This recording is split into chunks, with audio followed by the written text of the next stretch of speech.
সারাদিন আর রুমে বসে থাকতে ভালো লাগে না।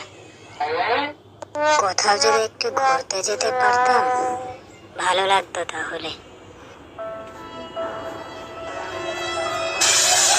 কেমন আছিস বন্ধু? ভালো আছিস তো?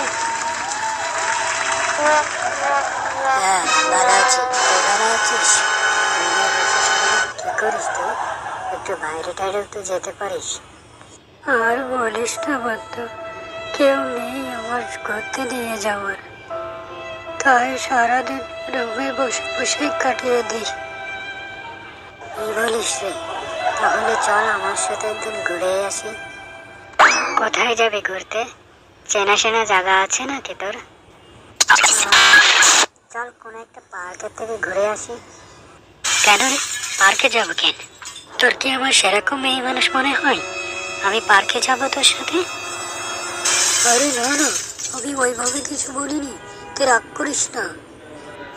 মানে আমি বলছিলাম যে তুই তো আমাকে বললি যে তুই কোথাও ঘুরতে যেতে পারছিস না, তাই তো আমি তোকে বললাম চল পার্কে থেকে ঘুরে আসি। তাহলে তুই রাগ করছিস কেন? তাই না, আমি তোর সাথে পার্কে যাই আর তুই আমার সাথে ইন্টারভিউ কর। তোর যদি এমন চিন্তা ভাবনা থাকে না, তোর ওটা আমি কেটে দেবো কিন্তু। না মানে দোষ, তুই কিন্তু আমাকে ভুল বুঝছিস। কি বললি চুদির ভাই? আমি তোকে ভুল বুঝছি? তোরই তো মতলব খারাপ। কি বোঝাতে চাচ্ছিস? আমি কিছু বুঝি না? তুই আমাকে সাথে করে পার্কে নিয়ে যাবি, নিয়ে যেয়ে আমার সাথে ইন্টারভিউ করবা। এই বা, তুই কি বলতে চাচ্ছিস? তুই কিন্তু তোর লিমিট ক্রস করে চলে যাচ্ছিস।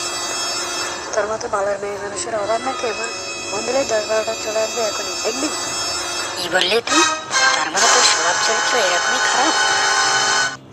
সি বন্ধু, আমি ভাবতেই পারিনি তুই যে এমন হবি। লজ্জায় আমার মাথা কাটা গেল। চুপ মারুনি বাবা, লজ্জা দেখাচ্ছে এখন। লজ্জা তোর এসার মধ্যে ভরে দেবো আমি। কি বললি রে তুই? দাঁড়া তবে, তোকে আজকে মেরেই ফেলবো আমি। ওই সারা বলবি, দেখি আজকে তোকে কে বাঁচায় আমার হাত থেকে।